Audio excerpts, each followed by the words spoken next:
જૂનાગઢ જિલ્લાના કેશોદ શહેરના બગીચામાં સ્થાપિત બજરંગબલીની મૂર્તિ અથવા સિંહાસન ખંડિત થયાની સોશિયલ મીડિયામાં ફેલાયેલી અફવાઓ સંપૂર્ણપણે ખોટી હોવાનું સ્પષ્ટ થયું છે। આ બાબતે આજે યોજાયેલી પ્રેસ કોન્ફરન્સમાં મેહુલ ગોંડલિયા નગરપાલિકા પ્રમુખે જણાવ્યું હતું કે સિંહાસનમાં લગાવવામાં આવેલી લાદી યોગ્ય રીતે બેસી ન હોવાથી ગુણવત્તા અને સૌંદર્ય જળવાઈ રહે તે હેતુથી તેને દૂર કરવામાં આવી હતી। નગરપાલિકાના પ્રમુખ અને મોટી સંખ્યામાં આ પ્રેસ કોન્ફરન્સમાં આગેવાનો ઉપસ્થિત રહ્યા હતા તથા પ્રેસ કોન્ફરન્સ પ્રિન્ટ ઇલેક્ટ્રોનિક તથા સોશિયલ મીડિયાના પ્રતિનિધિઓ મોટી સંખ્યામાં હાજર રહ્યા હતા, જ્યાં સમગ્ર ઘટનાક્રમ અંગે વિગતવાર માહિતી આપવામાં આવી હતી।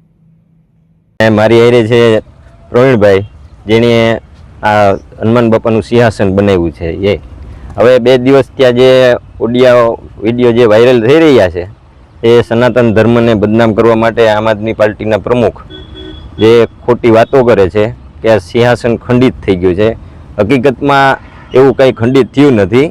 અમારી સાથે કારીગર પણ છે અને એ એક લાદીમાં એર રહી ગયો હતો, એટલે એ કારીગરને હું જોવા આવ્યો એટલે કારીગરને કીધું કે આ કોઈ માથે પડે, એટલે અમે હાથે ઉતારી લીધું છે અને એ લોકોએ ખોટો વિષય ઊભો કરી અને એના ખોટા ફોટા પાડી અને જે આ સનાતન ધર્મને બદનામ કરવાનું એનું આ કાવતરું છે। મધુર રાવલિયા સાથે bureau report, today Gujarati news.